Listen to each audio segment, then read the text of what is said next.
गुरु का स्थान श्रेष्ठ। एक प्रेरक कथा। एक समय की बात है, एक राजा था जिसे पढ़ने लिखने और ज्ञान अर्जित करने का अत्यधिक शौक था। वह सदैव नई नई किताबें पढ़ता, विद्वानों से चर्चा करता और अपनी जिज्ञासा को शांत करने के लिए उत्सुक रहता। लेकिन समय के साथ उसे महसूस हुआ कि केवल पुस्तकों और चर्चाओं से ज्ञान अधूरा है। उसे लगा कि उसे एक ऐसे गुरु की आवश्यकता है जो उसे सही मार्गदर्शन दे सके। राजा ने अपनी मंत्रिपरिषद के माध्यम से एक योग्य शिक्षक की व्यवस्था की। गुरुजी बहुत ही प्रसिद्ध और विद्वान थे। उन्होंने अनेक राजाओं और विद्वानों को शिक्षा प्रदान की थी। राजा भी बड़े उत्साह से उनसे शिक्षा ग्रहण करने लगे।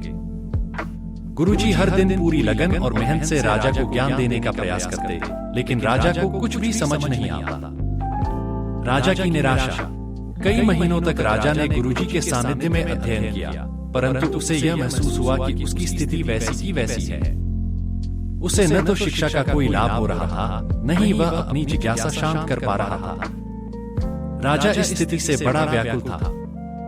वह गुरुजी की विद्वता पर प्रश्न चिन्ह नहीं लगा सकता था, क्योंकि गुरुजी की ख्याति दूर दूर तक फैली हुई थी। इसी उलझन में राजा ने अपनी रानी से परामर्श किया।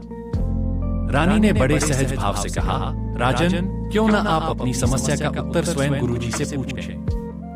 वह न केवल विद्वान हैं, बल्कि अत्यंत समझदार भी हैं। निश्चित रूप से वह आपकी समस्या का समाधान करेंगे। राजा की जिज्ञासा। रानी की सलाह मानकर एक दिन राजा ने गुरुजी के समक्ष अपनी समस्या रखी।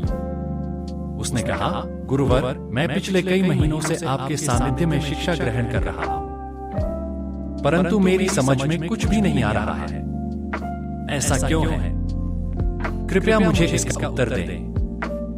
गुरुजी ने बड़े शांत और धैर्यपूर्ण स्वर में कहा, राजन, इसका उत्तर अत्यंत सरल है, लेकिन शायद आप इसे समझ नहीं पा रहे हैं, क्योंकि आप अपने राजा होने के अहंकार में फंसे हुए हैं। राजा को यह सुनकर आश्चर्य हुआ। उसने तुरंत विनम्रता से कहा, गुरुवर, कृपया इसे विस्तार से समझाइए। गुरु का उत्तर।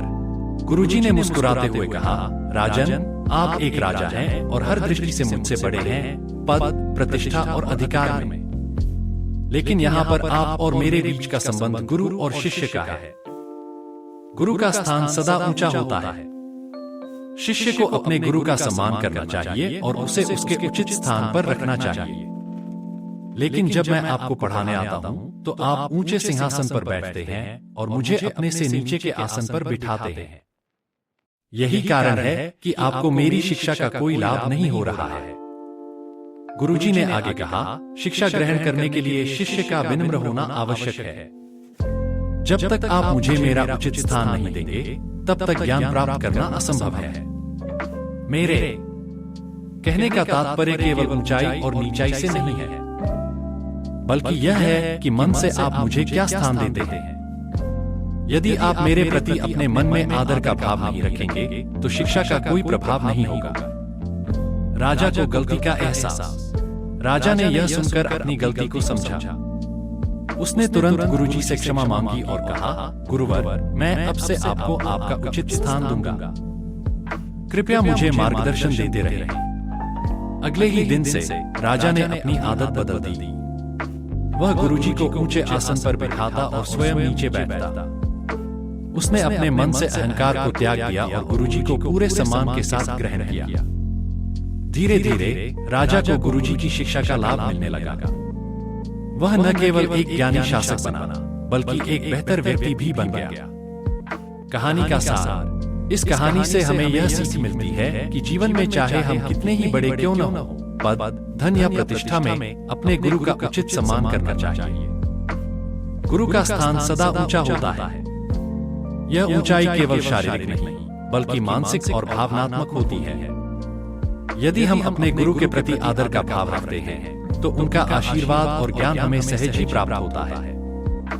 दूसरी ओर, यदि हम अहंकार और हेय भावना के साथ उनके पास जाते हैं, तो हमें न तो उनका आशीर्वाद मिलता है और न ही उनकी शिक्षा का कोई लाभ। इसीलिए हमें सदा अपने गुरु का आदर करना चाहिए और उनके प्रति कृतज्ञता का भाव रखना चाहिए।